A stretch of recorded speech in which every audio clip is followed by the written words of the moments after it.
Este é o podcast da Central para o Campo, apresentado por Josenaldo Rodrigues. Oferecimento Central de Adubos. É show, papai! Olá, tudo bem? É um prazer estar com vocês mais uma vez. Estamos começando mais um podcast da Central para o Campo. Esse é um projeto da Central de Adubos que tem o objetivo de levar informações do agronegócio para você, meu amigo produtor rural, para você, minha amiga produtora rural. Um grande abraço a você que nos acompanha em nosso canal no YouTube, Central de Adubos Oficial, e você também que está com a gente através de outras plataformas de podcast. E um abraço especial para você que está conosco através da Rádio Tropical Sat FM 102,5 de Juazeiro, na Bahia. A Central de Adubos está há 12 anos no mercado, com 9 lojas em 3 estados. Em Pernambuco, temos lojas em Petrolina, são 2 lojas em Petrolina e uma loja em Petrolândia. Na Bahia, estamos em Juazeiro, Irecê, João Dourado, Paripiranga e Feira de Santana. E no estado de Sergipe, estamos na cidade de Itabaiana. E aguarde, em breve vem mais uma loja da Central de Adubos para você. Dessa vez vamos para o estado de Alagoas. Já são mais de 25 mil clientes atendidos pela maior do Nordeste. E você sabe, a maior do Nordeste é diferente das iguais. Nosso tema de hoje, o mercado de grãos do Cealba, dos estados de Sergipe, Alagoas e Bahia, e seu crescimento e desenvolvimento, e também as soluções Sumitomo Chemical para o mercado. Conosco aqui hoje em nosso estúdio, Marília de Lima Pereira, representante técnica de vendas da Sumitomo. Bom dia, Marília. Bem-vinda, viu? Bom dia, Josenaldo. Obrigada. A gente que agradece. É um prazer recebê-la, viu? Também estamos com Vlamir Brandalize, engenheiro agrônomo da Universidade Federal do Paraná, consultor de mercado do agronegócio. Ele está na cidade de Curitiba, lá no Paraná. Brandalize, bem-vindo mais uma vez, não, a primeira vez conosco, né? Bem-vindo. Primeira vez, tudo bem? Tudo certo com vocês? Aqui tudo bem? É um prazer, viu, estar com você aqui no nosso podcast da Central para o Campo. Prazer é nosso. Como é que estão as coisas aí em Curitiba? Olha, Curitiba está preparando uma chuva. Paraná, o ano passado, sofreu com a seca. Esse ano está com a safra caminhando dentro da normalidade. Vamos ter uma safra boa por aqui. Ao contrário do que acontece no Rio Grande do Sul, né? Seca lá para os nossos amigos gaúchos, né? Enquanto chove por aí, no Rio Grande do Sul tem muita seca, né? Difícil Exatamente. A situação no Rio Grande do Sul, né? A safra de milho gaúcho, pelo menos 2 milhões de toneladas já foram perdidas. Então, isso reflete no mercado global, no mercado nacional. Essa seca pegou não só o Rio Grande do Sul, como a Argentina também, né? Então, grandes produtores aí de milho que estão sofrendo com o clima. Me faz uma avaliação aí da safra de grãos do ano passado. Como é que foi o ano passado? Olha, o que nós vamos mostrar para o pessoal aí, só para dar um chamariz, nós temos aí desde o ano passado a guerra na Ucrânia, né, que afetou a produção de milho da Ucrânia. Tem seca lá nos Estados Unidos, afetou as lavouras americanas. Ou seja, nós temos uma condição bem favorável ao milho brasileiro aí esse ano. Dá para ver que no mercado global, para ver com o impacto que tem, a China, que comprava tradicionalmente milho nos Estados Unidos e lá na Ucrânia, desde novembro ela liberou compras de milho brasileiro, em dezembro já foi o maior importador de milho brasileiro, em janeiro foi o maior importador de milho brasileiro, ou seja, vai levando muito milho. E isso dá condições aí do milho brasileiro se manter em cotações muito atrativas, né? E aquele excedente de milho que tinha no lado, principalmente Mato Grosso, que caminhava sempre para o Nordeste e atrapalhava a vida do produtor do Nordeste, agora nesse ano provavelmente não tem, no próximo ano também não vai ter. Automaticamente a saída é produzir localmente, né? Buscar avanços locais, avanços de produtividade, tecnologia, porque a demanda do Nordeste é muito forte, né? Ela continua crescendo e não vai parar, né? O quanto é que a produção lá do exterior impacta aqui na produção brasileira aqui? Por exemplo, olha, na Ucrânia, você disse que a guerra afetou a produção na Ucrânia. Qual é a importância da Ucrânia nessa produção de grãos? Só para dar uma ideia aí, nós vamos mostrar para o pessoal que participar, quem participar lá vai ver, nós vamos mostrar imagens lá da Ucrânia na palestra, lá do meio das lavouras, como é que foi no período da guerra, e agora vem para uma nova safra. O inverno está muito duro por lá. A Ucrânia sempre foi o segundo maior exportador mundial de milho, atrás dos Estados Unidos. O Brasil era o terceiro, e agora nós assumimos o posto de segundo no ano passado, atrás dos Estados Unidos. E agora, sem a Ucrânia no mercado e com a quebra da safra americana, o USDA já está apontando que o Brasil esse ano vai ser o maior exportador mundial de milho. Então, esse é mais um fator positivo aí para o produtor de milho brasileiro, né? Então, tem boas notícias para passar e a situação internacional é de demanda crescente, né? O mundo não para de comer, né? O mundo está crescendo. Daí a população mundial já chegou a 8 bilhões de habitantes, precisa de alimentos. Isso, e o milho é o principal alimento do que nós temos hoje, né? Um volume de quase 1 bilhão e 200 milhões de toneladas de consumo. Então, é muito milho que o mundo consome, é muito milho que vai para a ração, é muito milho que vai para etanol. O etanol, a indústria de etanol está chegando no Nordeste, agora já vai começar a ter produção de etanol na Bahia, ali na região de Luiz Eduardo. Automaticamente, aquele milho que vinha de Luiz Eduardo, que abacia o Nordeste, já vai ficar mais escasso. Isso dá uma condição melhor para a região de Cealba, né? Porque é uma região que está bem no centro do consumo, né? E está mais próximo dos consumidores do Nordeste todo. Então, isso é uma janela muito boa aí para o milho da região, né? Quais os estados brasileiros que mais produzem milho, hein? O celeiro do milho brasileiro hoje é o Mato Grosso, né? O Mato Grosso com a expectativa de colher 45 a 47 milhões de toneladas. Só para fazer um paralelo, o Mato Grosso ele produz praticamente mais que a Argentina toda. O Mato Grosso produz mais que a Ucrânia, que é um grande exportador. O Mato Grosso hoje, se fosse um país, ele ficaria atrás dos Estados Unidos, que normalmente é o maior produtor mundial. Daí vem em segundo vem a China como segundo produtor, só que a China é o maior importador ao mesmo tempo. O terceiro é o Brasil, o quarto seria o Mato Grosso. Vê como é que é a importância dos estados, né? O Mato Grosso, só que o Mato Grosso hoje já tem uma demanda local somente para etanol que vai para perto de 15 milhões de toneladas de milho que é usado na indústria etanol do Mato Grosso. Então, é muito milho que fica ali, muito milho que vai para a ração, e automaticamente, como os canais de exportação do Mato Grosso estão muito ligados a milho, acaba não sobrando muito milho do Mato Grosso para o mercado brasileiro. Ele fica na indústria local ou vai para a exportação. E obriga os demais estados a buscarem produção própria, né, para atender demanda. E qual é a perspectiva, então, aqui para os nossos 3 estados aqui, do Cealba, Sergipe, Alagoas e Bahia? Qual é a perspectiva, então, diante desse cenário que você está projetando aí? Olha, o cenário é bom, porque há uma expectativa de crescimento. Hoje tem tecnologias para se produzir boas produtividades e boa qualidade de milho aí na região do Cealba. Isso vai atender um mercado crescente, né? O Nordeste todo hoje tem demanda regional aí que vai de 12 a 15 milhões de toneladas. Se a gente vê o Nordeste, ele não consegue colher mais de 6 a 9. E ele existe uma carência local que ele é atendido parte por milho importado, que vem dos Estados Unidos ou vem da Argentina. Como esse milho na Argentina e nos Estados Unidos está escasso e caro, acaba dando uma janela importante aí para a evolução, né? A evolução é o produtor pegar sementes melhores, mais produtivas, a adubação mais adequada, tratamentos sanitários melhores, ou seja, sair daquelas tecnologias de produtividade de 3, 4, 5 toneladas por hectare, que é a normal, no Nordeste, em muitos locais do Brasil é assim ainda, né? E buscar até a condição de colher 7, 8, 9, 10 toneladas por hectare, que existe a possibilidade, né? O solo da região é um solo de boa condição e as tecnologias hoje existem para o produtor conseguir produzir bem lá também, né? Então, é por isso que abre-se essa possibilidade de crescimento na região. E o Nordeste normalmente tem as melhores cotações do milho do Brasil, né? Tem mais essa vantagem aí para o produtor de milho daí, né? O senhor disse que o Mato Grosso é o celeiro do milho brasileiro, é o estado que mais produz. O maior estado produtor é o Mato Grosso, exatamente. O que é que o produtor do Nordeste tem que fazer para tentar chegar perto de Mato Grosso aí na produção de milho? Com relação à produção do milho, o volume do Nordeste, eu acredito que dificilmente vai chegar, né? Porque o Mato Grosso tem uma área muito grande, né?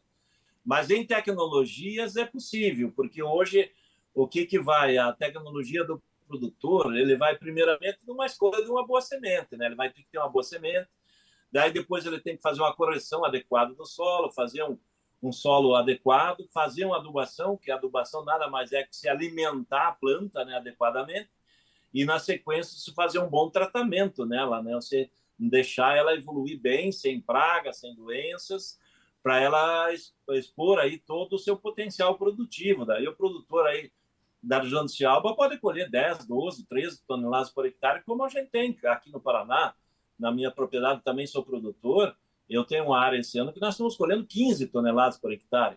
é uma área que tem bastante história de agricultura e a gente vem evoluindo ano a ano. Então, hoje o mundo evoluiu rápido e a região de Cialba tem condições de rapidamente também ter altas produtividades, porque ela tem um fator importante, né?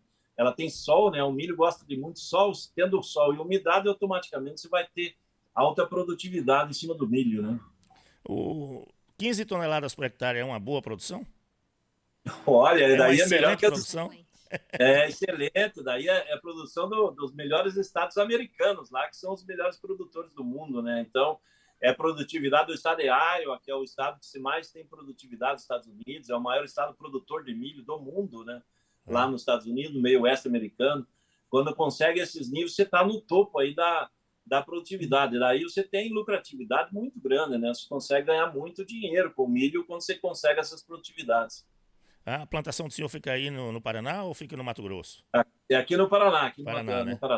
Paraná. Tudo mecanizado, irrigado, como é que funciona? Mecanizado. A minha propriedade não é uma propriedade grande, né? Quando a pessoa pensa em que se conseguir altas produtividades numa lavoura, se pensa que somente os grandes produtores podem.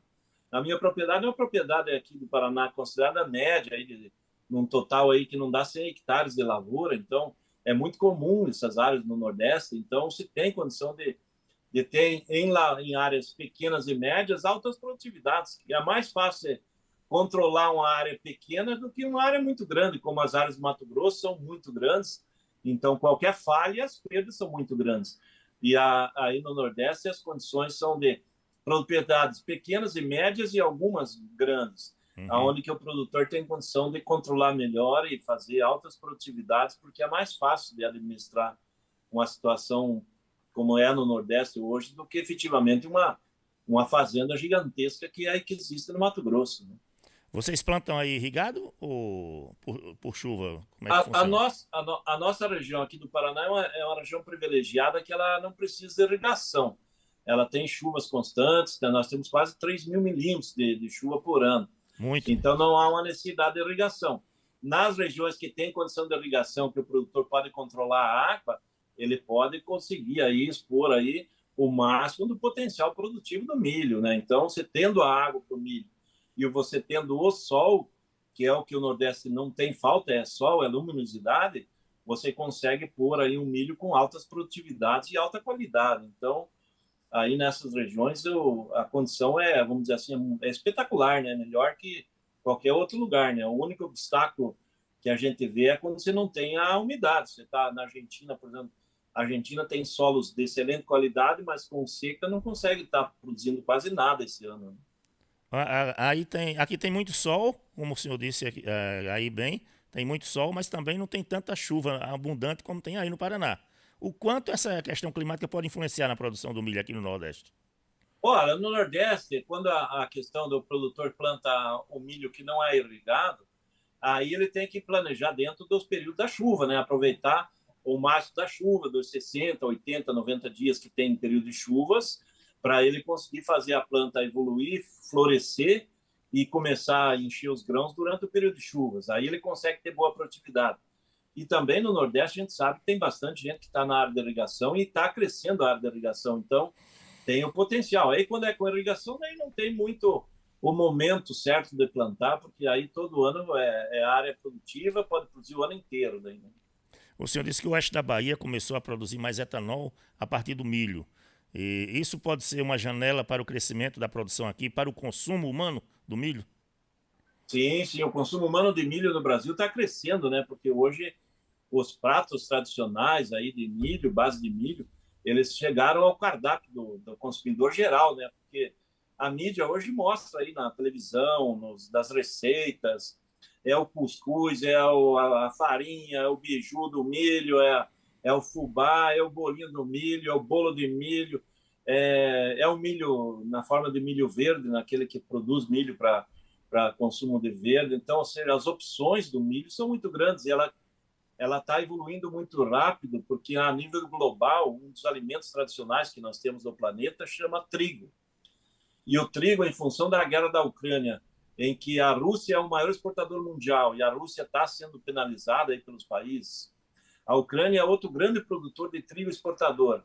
também com dificuldade. O trigo também evoluiu muito as cotações do mercado global, e o Brasil, como é um importador de trigo, o trigo chega no Brasil com valores bastante altos, então ele abriu uma oportunidade do consumidor ter outros tipos de alimentos, não baseado basicamente somente no trigo, no macarrão do trigo, no pão de trigo, e assim ele está voltando a alimentos mais baseados no milho. Então, nessa linha do milho, muitos alimentos estão crescendo, não é só o padrão cornflakes, que o americano come todo dia no milho lá, o americano come muito no café da manhã todo dia. Hoje a gente está vendo aí o Brasil todo crescendo em várias maneiras, né?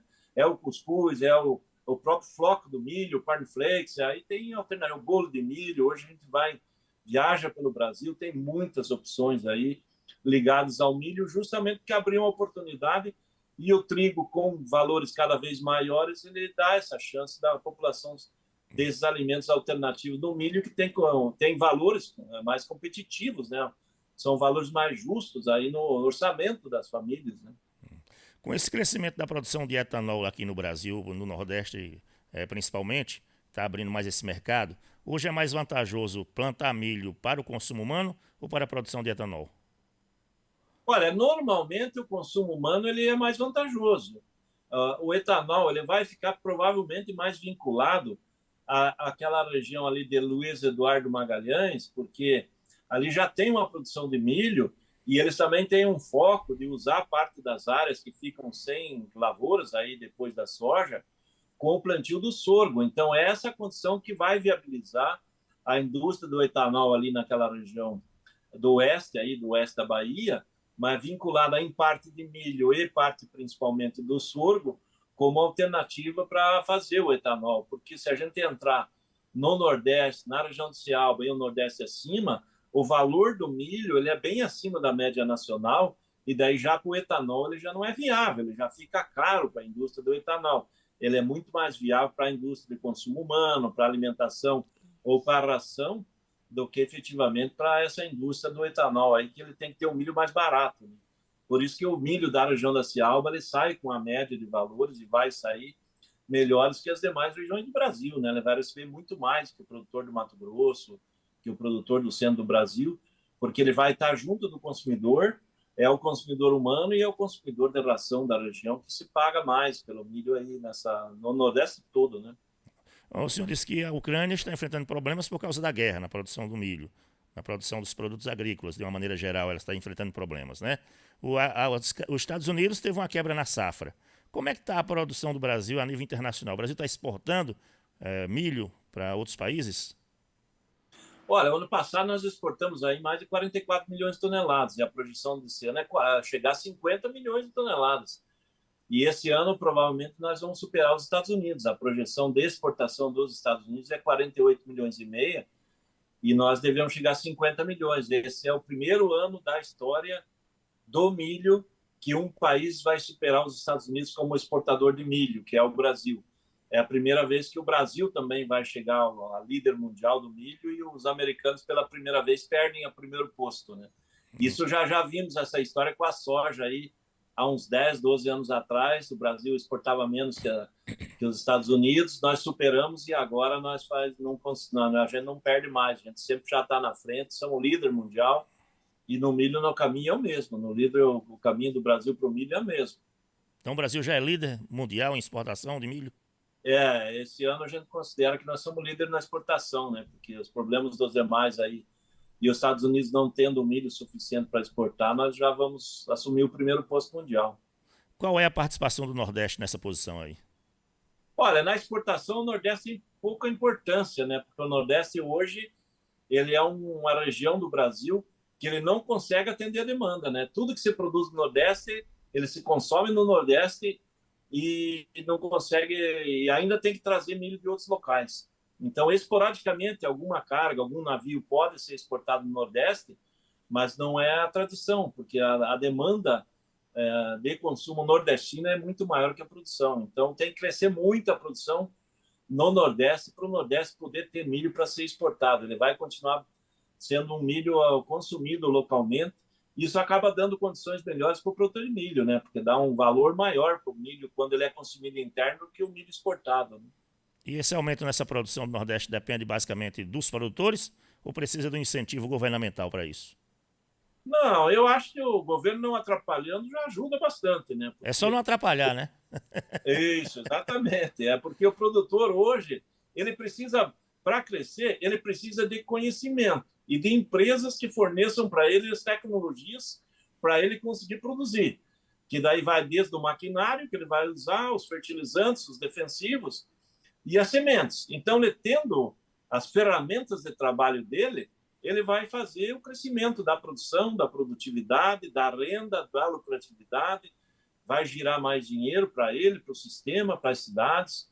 Isso dá para ver como exemplo aí como evoluiu o estado do Mato Grosso, que é um estado essencialmente agrícola, nos últimos 15 anos, né? Era um estado, há 15 anos atrás, era um estado praticamente pobre, né? Pouca lavoura ainda começando. E hoje é um estado rico, né? Então, e baseado basicamente em cima do quê? Em agricultura e pecuária, né? O setor e o Nordeste tem muito para crescer nessa linha do setor de alimentos, para demanda de alimento regional e futuramente talvez até exportação. No caso aí, setor da produção de proteína animal na exportação, possível produção de ovos. Hoje o mercado mundial de ovos está carente em ovos. Então há uma escassez de ovos no mercado global. O Brasil pode se tornar também um grande exportador de ovos. E ovos você não precisa ter uma área muito grande, você pode ter uma granja e não precisa ter uma fazenda gigantesca. Então, você tem condição de colocar até no Nordeste produtores de ovos para o mercado doméstico e para o mercado de exportação, né? E o mercado mundial, depois que conhece um fornecedor, ele começa a se fidelizar, né? Ele vai ficando com aquele fornecedor. E aí, o Brasil hoje, como é líder na soja, vai ser líder no milho. Nós já somos líder no setor da carne de boi e frango. Somos líder no mundo no setor da carne bovina. Estamos caminhando para daqui a 2, 3 anos ser líder também na exportação mundial de suínos. Somos líder no suco de laranja, no açúcar, no café. Ou seja, nós somos gigantes no agro. Por isso que todo mundo fala, né, que é o Brasil do agro, né? Então, e agora Nordeste evoluindo bastante para atender domesticamente, né, a região. E depois, quando tiver excedentes, começa a se exportar. Agora o Brasil assumindo a dianteira aí na exportação do milho, não precisa comprar milho de fora, né? Não precisa comprar.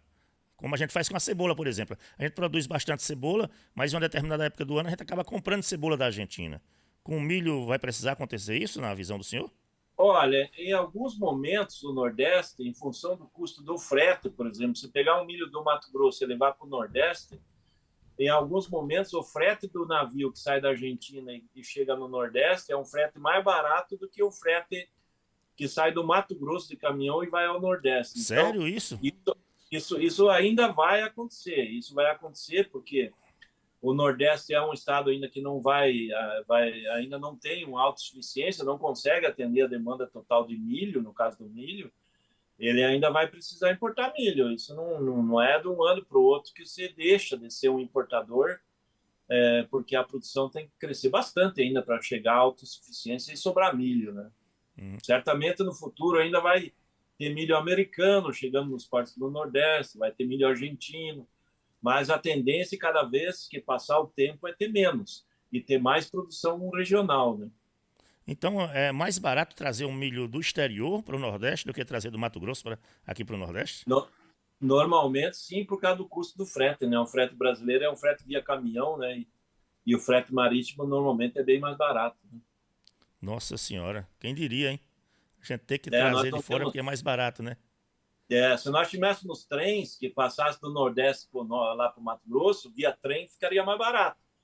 Mas como não tem trem, ele tem que ir para o caminhão, e o caminhão não é barato, não. Só para dar uma ideia, hoje, por exemplo, a soja está saindo lá do município de Sorriso e vem até o Porto de Paranaguá, que custa R$ 510 uma tonelada. Então, você pegar um milho que sai do Mato Grosso e vai lá para o Nordeste, é R$ 600 a tonelada. Então, ele vai custar aí R$ 35 por saca do milho só no custo do frete. Então, e esse milho da Argentina, quando a Argentina tem boas ofertas de milho, ele sai da Argentina e vai até o Nordeste, custa na faixa de R$ 10 o custo do frete. Então, é por causa do navio que é mais barato. Qual é a variedade de milho mais atraente hoje para o mercado? Olha, aí no Nordeste tem vários estilos de milho, né? Vai depender do consumidor, né? Para que rumo vai, né? O milho para ração é um estilo de grão, de variedade. O milho para consumo no milho verde também, que é vendido no Nordeste, tem um grande consumidor de milho verde, né? Nas feiras, uma demanda regional de milho verde é gigantesca. É um prato excelente, né? Na forma de cozido, na forma de grelhado, assado. O Nordeste ele faz os pratos, né, com milho verde. Então, as variedades de milho verde são algumas, né? Que tem um grão um pouco mais adocicado, com um tamanho maior, mais mole. E as variedades que vão para a ração são os milhos um pouco mais amarelos, mais duros, né, para a produção da ração. Então, depende como é que o produtor vai fazer, né? O produtor qual o mercado dele, né? O que ele vai vender para quem? E aí que ele vai se definir, né? Para que rumo ele toma. Aqui se consome milho o ano inteiro, mas no mês de junho, principalmente, o consumo do milho verde é muito grande. Qual é o ciclo do milho para o produtor plantar e vender durante o mês de junho por causa das festas juninas? Olha, o produtor ele tem que ver as cultivares de milho. Normalmente elas são aí do ciclo de 110 a 130, 140 dias, o ciclo completo. Quando a gente pensa que esse milho que vai ser vendido é um milho verde, ele entra em florescimento mais ou menos com 55, 60 dias, e ele mais um mês e meio, mais ou menos, até os 90 dias, ele vai estar pronto na forma de milho verde. Então, quando ele é vendido, que nem você citou no Nordeste, nas festas juninas, aquele milho que se come, o milho verde, ele vai ter entre 85 e 95 dias. Então, esse é o prazo, desde o plantio até o momento da colheita. Daí, aos 120, 130 dias, é aquele milho duro, seco, que vai ser usado em ração na indústria de alimentos, mas daí o milho já na forma de grão final, né? O milho verde ele é um milho que chega mais cedo, né, O milho, pro consumidor. até pouco tempo houve uma discussão, ou acho que ainda há essa discussão em relação ao milho geneticamente modificado. Como é que está essa discussão no país? Olha, hoje o milho geneticamente modificado ele foi liberado no mundo inteiro, né? Então ele não tem mais obstáculos. Hoje você pega nos Estados Unidos, praticamente você já não tem milho que não seja geneticamente modificado em função da tecnologia que você acaba usando menos venenos, né? No caso daí, nesse caso, o que é extremamente ecologista vai dizer, tá usando menos veneno. Na realidade, você vai usar menos defensivos, né? Porque você pega um milho que é um milho BT, que é um milho que você tem um controle sobre lagartas, você acaba precisando de menos inseticidas. Você pega um milho que tem alguma mancha, alguma doença, conforme o caso, que aqui o nosso ainda não tem muita tecnologia nessa linha, mas você poderia estar usando um pouco menos fungicidas ou produtos biológicos, no caso, aí, que controlam essas pragas. Hoje, o milho genético modificado, as biotecnologias do milho, né, hoje tem, você pega nos Estados Unidos, tem 10, 12, 15 biotecnologias em cima do cultivar. Ele já está implantado a nível global e hoje já se sabe que não causa mal nenhum ao ser humano. Então, ele só chega numa maneira ao consumidor, é que no começo, quando foi lançado, se criou um temor aí, mas hoje em dia já não tem mais esse problema, não. E ele está na Europa, está na Ásia, está no Japão, está na China, que é o maior importador mundial de milho, também já não coloca mais obstáculos nenhum, né? A própria China é um grande consumidor de biotecnologia, né? Na cultura do milho. A China é um grande produtor de milho, produz mais de 270 milhões de toneladas e consome 300 milhões de toneladas.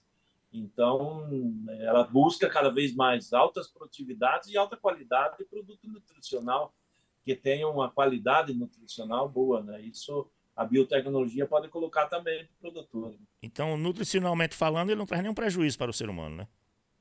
Não tem nenhum prejuízo, não houve nenhum momento desses últimos, desde que começou-se a usar a biotecnologia, até hoje não tem nada comprovado que cause problemas para o ser humano, e ao mesmo tempo ele deixa uma condição para o produtor tocar uma lavoura com condições melhores, né? Ele fica mais eficiente uma safra aí quando se usam as variedades aí de biotecnologia.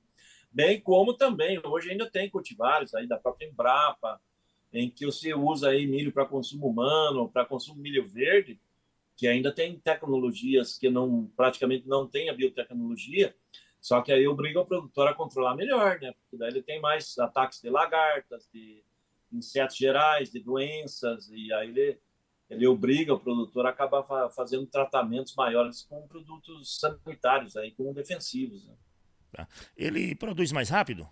O geneticamente modificado? Não, com relação à biotecnologia, hoje ele não se busca muito a questão do tempo da variedade, da evolução da planta. As biotecnologias estão hoje mais buscando dar uma tranquilidade para o produtor, aí, questão principalmente sanitária, né? Hoje a maioria delas estão em cima de lagartas, aí, que é o que causava os danos maiores, né? Porque você pega uma lavoura de milho, você vai pegar um milho, vamos pensar um milho aí que vai ser usado, um milho verde aí para a festa junina aí do Nordeste. Se você deixar a lagarta tomar conta, a lagarta da espiga, a lagarta ela entra na espiga e ela come a maior parte dos grãos de milho. Então, na hora que você abrir a espiga para vender a espiga de milho, ela vai estar toda uma parte das linhas de grãos de milho comidas. Aí você perde a qualidade, perde o milho, perde valor. Então, é por isso que aí se entra com biotecnologia, que tem esse controle através dos BTs, né? Ou você tem tratamento sanitário para isso com os defensivos. Né?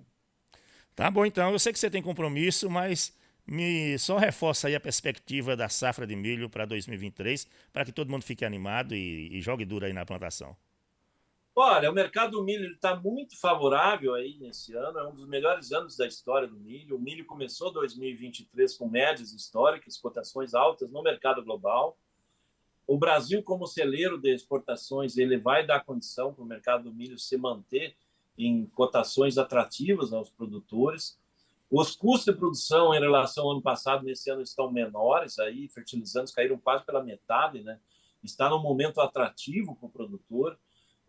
A demanda de milho no Nordeste, aí, nesse meio de ano, milho para consumo nas festas juninas, o milho para consumo na indústria, o consumo dele na forma de farinha, bolo, cuscuz, ele está num ano que vai crescer bastante, então as condições do milho estão muito favoráveis aí ao produtor de milho. Então é um ano bom para o produtor, é um ano bom para o produtor aprender mais, para buscar produtividades maiores, conhecimento, porque o que faz o produtor ir bem na lavoura e tudo é o conhecimento dele, né? O conhecimento da propriedade dele e das tecnologias que ele pode usar ali na propriedade dele. E esse é um ano de mercado favorável, né? Então dá tudo a favor do produtor. Nós estamos dizendo que o produtor está navegando num mar de águas transparentes e favoráveis para ele, aí sem muito problema. Vlamir, muito obrigado por sua participação. Foi um prazer recebê-lo aqui no nosso podcast, viu? Eu que agradeço, um grande abraço e a gente convida todo mundo aí para participar do nosso grande evento aí da Cialba aí com a cultura do milho, mostrando aí, vamos mostrar como é que vai ser o milho, como é que é o milho no mundo, o que a gente pode aprender com o milho, e o milho que é um dos alimentos mais importantes do planeta hoje. Valeu, muito obrigado, um abraço. Um abraço, até mais. Tchau, tchau. Aí conversamos com Vlamir Brandalize, engenheiro agrônomo formado na Universidade Federal do Paraná, é consultor do mercado do agronegócio, falando aí sobre o milho, né, Marília? Aqui no Nordeste a gente não vive sem milho, não, né? Afinal de contas, a gente adora um cuscuz, né? Não dá para viver sem cuscuz e o milho é essencial no cuscuz, né? É verdade. Né? Como é que está a Sumitomo aí nesse mercado aqui da Cialba? Cialba quer dizer, para você que está em casa e não entendeu, Cialba são as iniciais dos estados de Sergipe, Alagoas e Bahia. São 3 estados que a Central de Adubos já está em 2 deles. Né? Nós estamos em 3 estados, Pernambuco, Bahia e Sergipe. E brevemente, agora em março, vamos inaugurar nossa loja lá em Arapiraca, em Alagoas. E aí vamos estar no Cialba inteiro agora, a partir de março. Né? Como é que está a Sumitomo aí nesse posicionamento dos grãos aí nesses estados da Bahia, Sergipe e Alagoas? Josenaldo, primeiro, obrigada mais uma vez pelo convite. Vindo de um cliente como a Central, a gente fica sempre muito feliz de poder participar e levar informação para o campo, né? Eu acho que essa é a grande missão, né? É tanta coisa bacana que o Brandalize citou na fala dele com relação à produção, a crescimento e as oportunidades que nós ainda temos. Quando a gente fala de Sumitomo e Cialba, né, a gente vem numa crescente muito bacana. A Sumitomo ela é uma empresa japonesa, né, o nome já divulga isso, né? Somos uma empresa com mais de 100 anos dentro do mercado do agro, então é uma empresa que pesquisa e desenvolve muito. Né? Acho que a gente precisaria de um podcast de umas 2 horas para contar para você tanta tecnologia, tanta inovação. E uma coisa muito importante que foi citada na fala, né? Para se atingir altas produtividades, nós precisamos de manejos adequados. E uma coisa que nós falamos muito dentro de casa, quando eu falo dentro de casa, dentro da Sumitomo, e de manejos sustentáveis, né? Sim. A Sumitomo, ela traz para dentro desse mercado umas soluções de portfólio híbrido. O que é isso, né? A gente acabou de ouvir na fala do Brandalize a importância que é as biotecnologias, que de forma alguma uma biotecnologia ela vem embutida num grão para prejudicar a saúde, né? Seria até contraditório. Como que eu quero produzir mais se eu não tenho quem consuma o meu produto? Exato. Então, eu não tenho motivo para que se coloque tecnologias ou se invista tanto tempo em pesquisa para se colocar no mercado produtos que daqui a algum tempo não vai ser usado. Verdade. Né? Então, assim, a Sumitomo, ela traz esse valor com relação à sustentabilidade. Hoje, quando a gente fala em milho especificamente, Josinaldo, a gente tem sim a linha toda química, mas hoje nós trabalhamos fortemente treinando os nossos distribuidores, fomentando junto com os nossos produtores a importância da gente trabalhar um portfólio híbrido. Ora, eu sei que eu tenho um produto químico que vai controlar muito bem a lagarta da minha lavoura. Mas eu sei também que eu tenho um produto biológico que não deixa residual nenhum, que controla muito bem, como nós temos o caso do Xentari, que é um bacillus nosso, que controla as principais lagartas do milho. Eu falo, Então vocês trabalham com os dois produtos, biológico e o químico? Nós trabalhamos com os dois. A Sumitomo hoje ela é uma empresa com referencial de portfólio híbrido. Na verdade, é para isso que nós lutamos, né? Pelo equilíbrio das coisas. Isso é o mais bacana, né? Quando a gente olha, a gente está no Nordeste e você perguntou para ele, com relação às chuvas, aqui a gente tem precipitações muito menores do que lá embaixo, né? Hoje, para você ter ideia, nós lançamos um produto que ele se chama Endofuse. O Endofuse ele é a base de micorrizas, então, rapidamente falando aqui para quem nos escuta e explicando, as micorrizas é como se fosse a associação benéfica entre fungos e plantas. O que esse produto faz especificamente, só para a gente dar um briefing geral, Josinaldo? Ele aumenta, as micorrizas elas têm a capacidade de aumentar em até 50 vezes a capacidade de absorção das raízes da planta. Isso para o milho, em uma região que pode acontecer um veranico, pode não ter as chuvas que nós precisamos, isso é extremamente importante, porque a minha planta ela tem mais capacidade de buscar alimento, de buscar água. Com isso, consequentemente, eu vou ter uma planta com suporte para passar pelos desafios daquele período com uma qualidade muito maior. E isso significa o quê? Significa que se eu tenho uma planta desde o início mais saudável, preparada, eu vou ter uma planta extremamente produtiva lá no final, que é o que nós precisamos.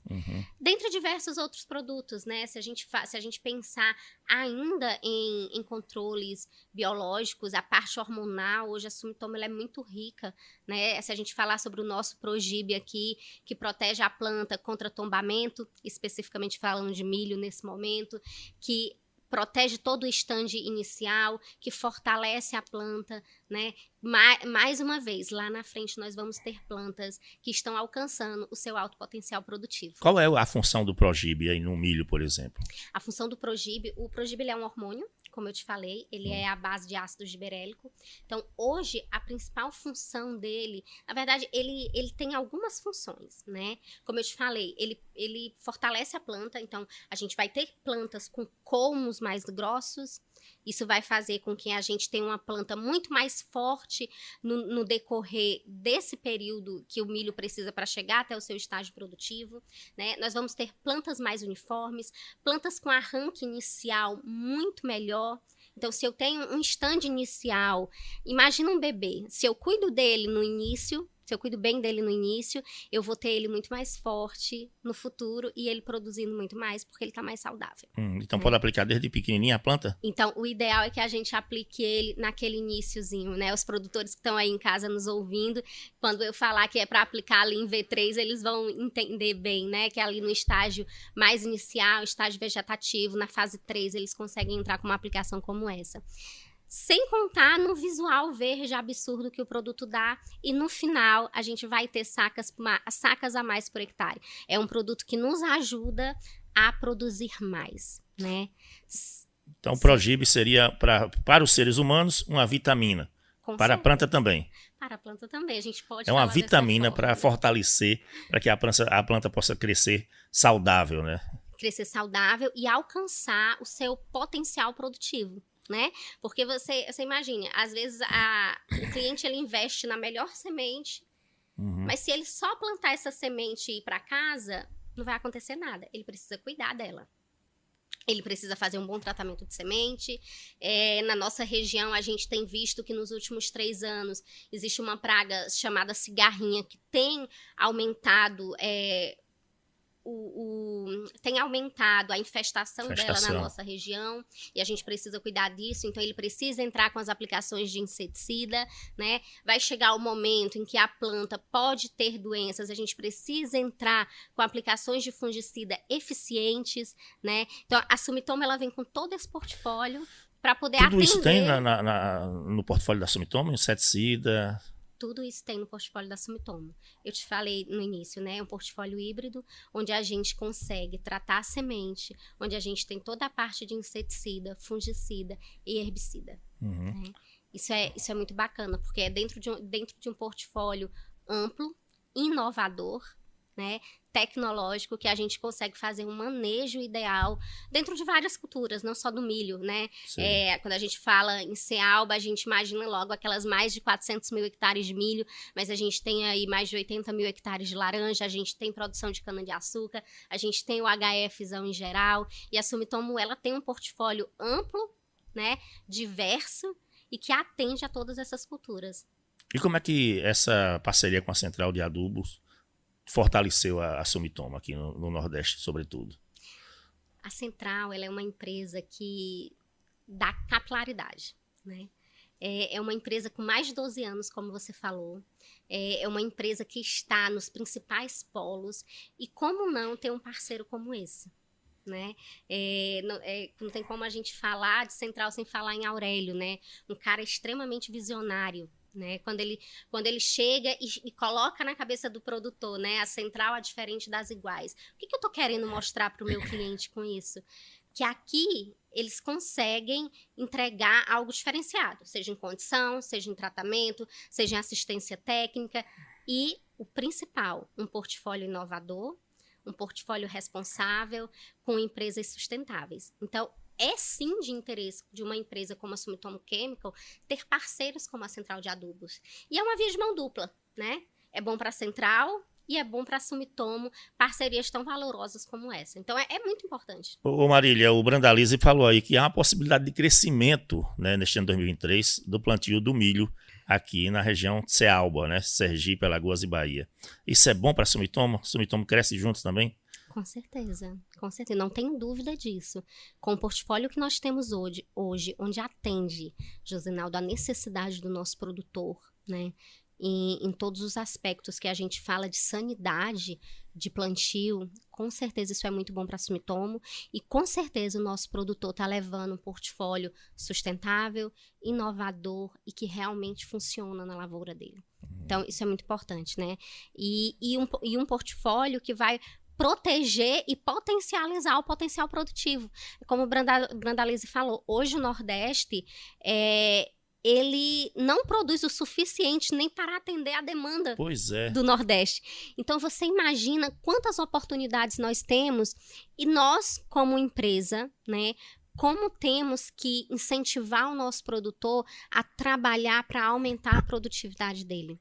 Né? Como isso é importante? Isso é a importância de ter sempre um portfólio que atenda à necessidade. Não é vender por vender. Né? A gente sempre fala isso. Se for para vender, para tirar pedido e não entender a dor do seu cliente e não entregar para ele um produto que funcione para o manejo dele, para proteger a lavoura dele, é melhor que a gente nem passe aquela porteira. Né? Isso que é o bacana e que instiga a gente a, de fato, chegar num Cealba da vida ou no Vale do São Francisco, como aqui nós estamos, para chegar e fazer algo diferente, para ser reconhecida como uma empresa que leva tecnologia para os clientes e solução. Tem empresa que o importante é vender, o importante é lucrar. A Sumitomo não é dessa forma, né? É porque para a Sumitomo a venda é a consequência. Você concorda comigo que se eu te atendo bem, eu levo a solução que você precisa, a venda ela é uma consequência? Sim. Então, a venda ela é uma consequência de todo um trabalho feito, de anos de pesquisa que foram dedicados ao Indofuse da vida, né, para melhorar a parte de absorção das raízes. Todos os anos que foram investidos para colocar o Progib com uma tecnologia absurda no campo, né? A gente lançou agora o Decision, que é um inseticida nosso, que tem um espectro de controle com relação a pragas, que é uma coisa fantástica, vai chegar no Cealba também. Então, a venda, ela é uma consequência, né? O Brandalize, na fala dele, ele citou algumas vezes, a gente vai levar para o nosso evento, nós temos um evento, Josenaldo, chamado Experiência Sumitomo. Ah, legal. O Brandalize vai estar lá? E o Brandalize o evento vai... que tu tá falando é isso, é? Fala pra gente então aí desse evento, quando é que vai ser, onde é que vai ser? Então, assim, é um evento que vai acontecer no Cealba, na cidade de Inhambupe, na Bahia, né? E a gente vai fazer nos dias 9 e 10 de março. No dia 9 vai ser um dia completamente dedicado ao milho, onde os produtores vão chegar lá e eles vão fazer uma imersão no portfólio da Sumitomo de A a Z para a cultura do milho, em várias fases. Né? Quando o milho está no seu estágio inicial, onde eu preciso tratar a semente, o que é que eu posso usar? Quando o milho está com uma infestação de lagarta do cartucho, o que é que eu devo usar? Quando a ferrugem polissora atacou o meu milho, o que é que eu devo usar? Qual é a melhor solução que a gente tem hoje no mercado? Né? A Sumitomo vai estar lá apresentando. E de quebra, a gente ainda vai ter uma palestra como a do Brandalize para falar de perspectiva, para falar de mercado, para a gente discutir, porque é isso que faz crescer. E no dia 10, a gente vai ter tudo isso voltado para a cultura dos citros. Onde a gente vai trazer o Leandro Fukuda, que hoje é um consultor que na área da citricultura dentro do Brasil é extremamente importante. Então, é de fato uma experiência Sumitomo, onde a gente leva e mostra para o nosso cliente o que é esse mundo, né? Sabe a história de não é só a venda ela é a consequência de todo um trabalho que foi feito, de todo um portfólio que foi estudado, foi pensado, foi desenvolvido, foi divulgado e foi colocado em campo para atender melhor o produtor. Então, 9 e 10 de março, né? 9 e 10 na de cidade março. de Inhambupe. Na cidade de Inhambupe. Quem quiser participar, como é que faz? A gente está divulgando, inclusive nos grupos da Central de Adubos, o link para fazer as inscrições, porque são vagas limitadas, a gente não vai conseguir receber todos os produtores, né, para fazer da forma que nós queremos. E aí cada produtor vai conseguir fazer a sua inscrição. Quando chegar o número de vagas, infelizmente, a gente vai ter que fechar o link, não tem jeito. Mas o time da Central, ele está fazendo uma divulgação bacana e a gente sabe que vai dar muito certo. Quem tiver dúvida pode procurar então a Central de Adubos, que o pessoal vai informar, não é isso? Com certeza. Quando você fala de portfólio híbrido, quer dizer o quê? Vocês têm produtos para várias fases da planta, tem a defensivo, tem suprimentos, tem adubo, como é que é? Quando a gente fala em portfólio híbrido, a gente está falando de portfólios, sim, que atende todas as fases da planta, a minha planta que está precisando de tratamento de semente, a planta que está precisando de controle para praga, a planta que está precisando de controle para doença, a planta que está precisando de controle de erva daninha. Mas o mais importante quando a gente se refere ao nosso portfólio híbrido é que nós temos produtos na linha que são biológicos, que são reguladores de crescimento, né? Que tem toda essa pegada, eu diria, sustentável, que é o que nós tanto defendemos, né? Para que o negócio seja sustentável. Ele precisa ser bom para todo mundo, né? E o portfólio químico. Então, isso é o que nós falamos de ter um portfólio híbrido. Então, agora a gente vem falando muito sobre todos os controles biológicos. O portfólio da Sumitomo tem. E a gente também tem um portfólio químico, que é o originário, né? Para poder também entregar para os nossos clientes. Ah, que maravilha, então. Para a fruticultura também tem produto Sumitomo? Ah, com certeza. Aqui no Vale, então... Eu sempre puxo um pouquinho para a fruticultura, porque aqui no Vale a gente é o nosso carro-chefe, né? A fruticultura. Sim. Aqui a gente tem o Protone, é muito usado o Protone. Os produtores que estão nos escutando, com certeza já ouviram falar em Maxel. Então, assim, a gente tem um portfólio, com certeza, para o Vale, extremamente amplo. O Maxel é realmente um produto bastante conhecido. Eu já ouvi falar, não sou produtor, mas meu irmão é produtor, meu pai é produtor rural. E para que serve mesmo o Maxel? Josenaldo, o Maxel ele é um hormônio à base de citocinina e um dos posicionamentos da gente hoje com relação ao Maxel para a uva é o crescimento de baga. De bagas. E de fato faz muita diferença e é bom saber que o mercado do Vale tá usando porque é uma solução. Tá bom, aí você produtor de uva, né? Produtor de uva, Maxel é um ótimo produto aí da Sumitomo e você encontra nas lojas da Central de Adubos. Isso então mesmo. O portfólio da Sumitomo é vasto mesmo, né? Se eu quiser adubos, eu tenho. Para nutrição de planta, a Sumitomo tem produtos para nutrição? Não, mas a Central tem. A Central tem, a Sumitomo não tem. A Sumitomo não. A gente é uma empresa de solução híbrida, mas na parte de fitossanidade. Fitossanidade, né? É o forte da Sumitomo, né? Esse é o nosso forte. Então, a Sumitomo, esse potencial crescimento do Nordeste na produção de grãos vai ser uma boa também para expandir os produtos de vocês, né? Em áreas que ainda não conhecem, por exemplo, né? Com certeza. E isso, assim, faz com que a gente chegue, né? Como você falou, em lugares onde ainda não estamos, e que os produtores que já usam, quando vão aumentar a área, acabam levando para aquela outra região o seu portfólio, aquele portfólio que já usa, Isso. né? E com certeza o nome da Sumitomo, o nome dos nossos produtos vai junto. Você anda o Nordeste inteiro, né? Pelo jeito você anda o Nordeste inteiro, né? Já andei um pouquinho. Ó, esse ano a gente tem aí, faço 10 anos que comecei a carreira. Comecei no Ceará, sou cearense. Você é cearense. Depois fui para Mossoró trabalhar com melão. Pessoas muito inteligentes, com certeza você também é. Obrigada. E aí fomos para Mossoró, em 2015 viemos para Bahia. E agora estamos aí fazendo Sergipe também, fazendo esse Cealba aí, que é riquíssimo. Tá, então, mais uma vez, divulga o evento aí da Sumitomo que vai ter lá em Inhambupe, na Bahia, não é isso? Exatamente. Divulga aí que dia, como é que faz para participar. Josenaldo, é experiência Sumitomo. A gente fala que é de fato para emergir em um cenário completamente novo e inovador. Experiência Sumitomo ele vai acontecer nos dias 9 e 10 de março em Inhambupe, né? Toda a parte de inscrição é feita por um link, onde o cliente ele é colocado de frente para um formulário, ele consegue fazer a inscrição dele lá. São vagas limitadas, a gente não vai conseguir receber todo mundo, mas está circulando nos grupos da Central, nos nossos grupos. Então, vai chegar nos clientes e está todo mundo convidado. 9 e 10 de março. 9 e 10 de março. E o Vlamir Brandalize, que é engenheiro agrônomo lá da Universidade Federal do Paraná, vai estar lá dando palestra para todo mundo. Vai estar lá no dia 9 e no dia 10 a gente vai ter o Leandro Fukuda falando sobre citricultura no evento. Brandalize vai falar de grãos, então. De mercado agrícola, potencial para os próximos anos, os desafios, as grandes oportunidades também, todo esse mercado de grãos que a gente tem aí no Brasil e no Cealba. E o outro palestrante? O Leandro, ele é voltado para a parte de fitossanidade e a gente vai ter uma discussão muito boa com ele sobre todo o manejo da citricultura no Cealba. Maravilha. Quem planta citros aí naquela região, então, não é só para o grão, é também para citros, né? Com certeza. Com certeza, né? Com certeza. Marília, muito obrigado por sua presença, viu? Foi um prazer recebê-la aqui em nosso podcast. Seja sempre bem-vinda, viu? Josenaldo, o prazer foi nosso. Obrigada por nos receber. A Central é um cliente muito querido, é um parceiro muito forte nosso. Com certeza a Sumitomo está sempre de mãos dadas. Muito obrigada, viu, gente? Eu que agradeço. Conversamos aí com Marília de Lima Pereira, representante técnica de vendas da Sumitomo Tenical no Brasil. Também com Vladimir Brandalize, mais cedo, engenheiro agrônomo aí da Universidade Federal do Paraná. Ele que é consultor de mercado do agronegócio. Falou aqui sobre milho, sobre grãos, sobre o mercado nacional e internacional de grãos. Aí o Brasil assumindo a dianteira já na exportação de milho.